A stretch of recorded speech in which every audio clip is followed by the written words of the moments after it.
Counting or not counting gang violence? Great. Could this be the person who killed MAGA star Charlie Kirk?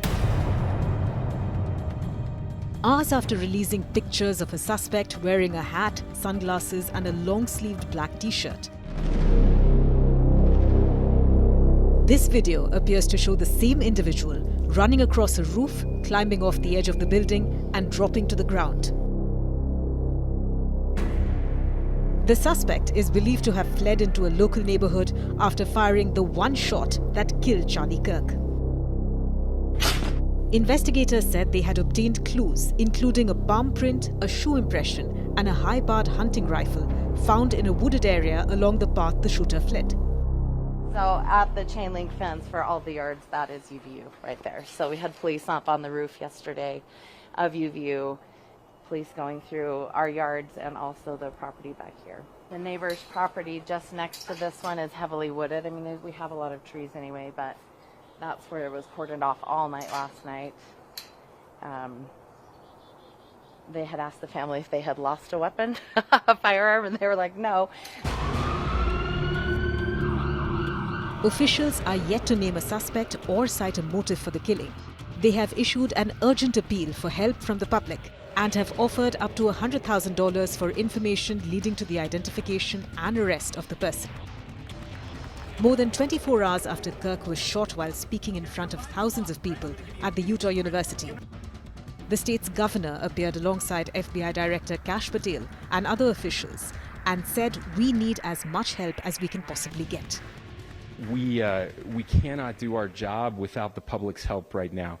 The public has answered our call for action. So far, we've received more than 7,000 leads and tips.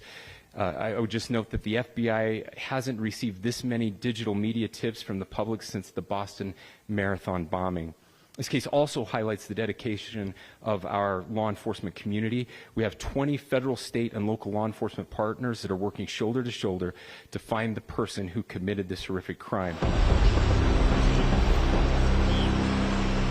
Charlie Kirk's casket arrived in his home state of Arizona aboard Air Force Two.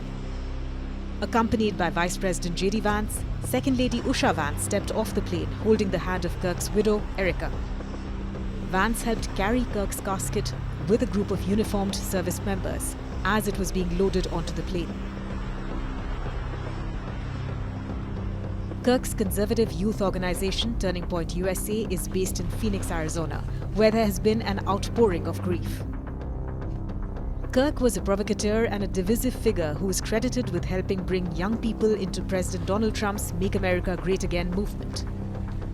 Charlie was a giant of his generation, a champion of liberty, and an inspiration to millions and millions of people.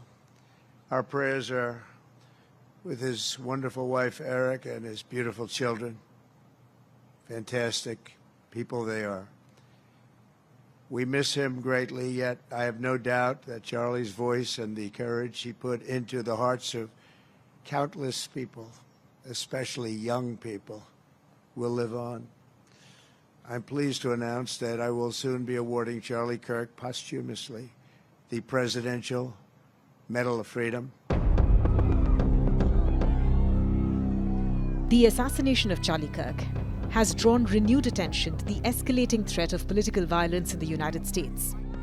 Kirk was shot dead at an event in Utah Valley University. He was speaking to a large outdoor crowd as part of his American comeback tour. As Charlie Kirk mobilized young conservatives on college campuses, he faced numerous personal threats in recent years.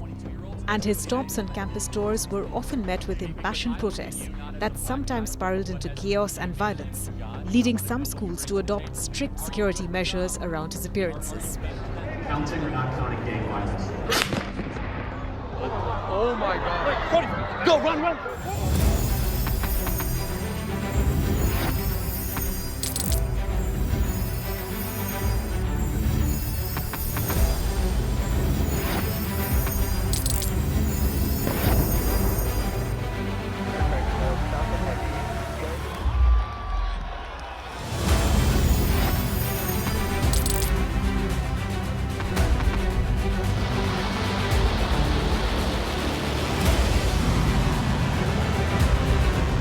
been fighting so long and so hard that they don't know what the they're doing.